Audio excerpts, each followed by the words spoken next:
Imagine a Friday afternoon at the end of the month. Your desk is buried under closing folders, and your inbox is pinging every 30 seconds. A secure document notification arrives from a lender you've worked with for a decade. You need a payoff statement to clear the file, so you click the link. A familiar login box pops up asking to verify your identity to view a PDF. You enter your email password without a second thought to keep the transaction moving. You finish the file and head home for the weekend feeling productive. By Monday morning, your escrow account is flagged for suspicious activity, and your email has sent fake wire instructions to every buyer in your pipeline. A routine login turned into a six-figure wire fraud incident, putting your license at risk. The mistake is thinking a strong password is a wall. It's actually just a key anyone can copy. You'll learn why your login process is a wide-open door and the one check that stops credential theft instantly. You catch yourself thinking, why would anyone go after me?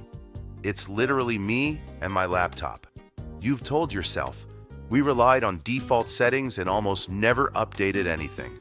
You're stuck in that place where you say, I just want to sleep at night knowing we're protected. I'm Kevin, founder of Sentree Systems. For over 26 years, we have been helping small businesses like yours combat security risks.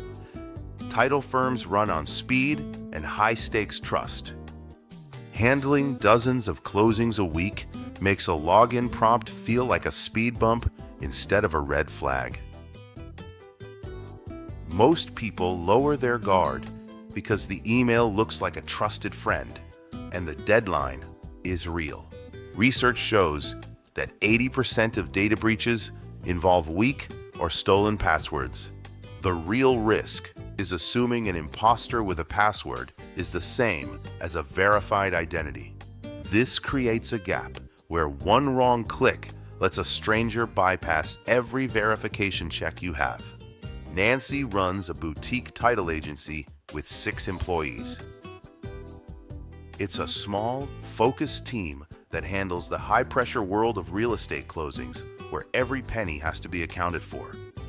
Today is the final day of the quarter, and the atmosphere in the office is electric. Nancy has 7 multi-million-dollar closings scheduled, and her staff is working double time to make sure every file is ready for the finish line. Right in the middle of the chaos, Nancy gets an email from a local real estate agent she knows and trusts.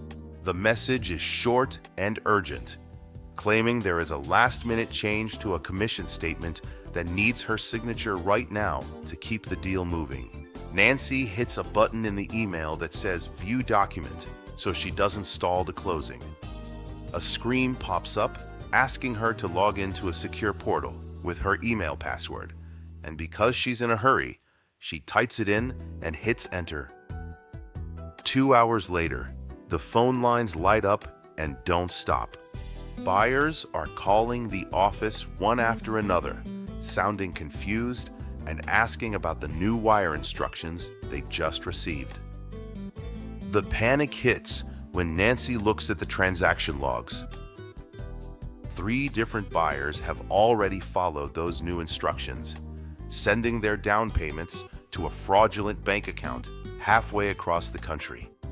The office goes from a busy hub to a place of total grief. Nancy watches her staff sit in the lobby in tears while she stares at her desk, knowing that $400,000 of client money is gone and it isn't coming back. The situation gets even more complicated when she calls her insurance company to file a claim. They tell her the policy might not cover this because no actual hacking happened. She had simply handed over the key to her account. The takeaway is this: password security is an illusion the moment a user is tricked into handing over the credentials. Nancy's experience shows how one small, hurried action can bypass every tool you have in place. It wasn't a technical failure that cost her $400,000, but a breakdown in the verification process during a moment of high stress. This is exactly how these groups operate, waiting for the busiest day of the month to catch you with your guard down. I remember a Thursday morning call from an attorney I've known for years. He usually has a very steady hand, but this time he was completely panicked. He sounded breathless on the phone and could barely explain the problem to me. In the background, I could hear his office manager crying. I knew right then it was going to be bad. When I walked into the office, the atmosphere was heavy. Every staff member was just sitting there, logged out of their accounts and completely unable to get back in. The owner didn't even look up when I arrived. He was just staring at his phone, watching bank alerts pop up on his screen like a slot machine. The scale of the hit was immediate. Over $1 million in escrow funds were currently in transit to bank accounts that nobody in the firm recognized. This wasn't a sudden glitch either.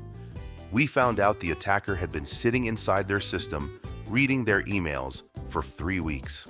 They were just waiting for the right moment to swap the banking details on the biggest deal of their year. I had to be very direct with the owner about what had actually happened.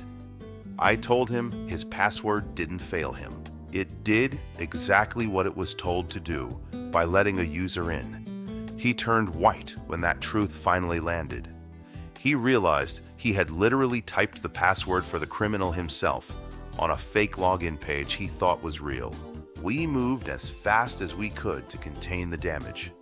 We killed all the active sessions and locked every account within 20 minutes. That was enough to stabilize the situation and save the remaining deals they had in their pipeline.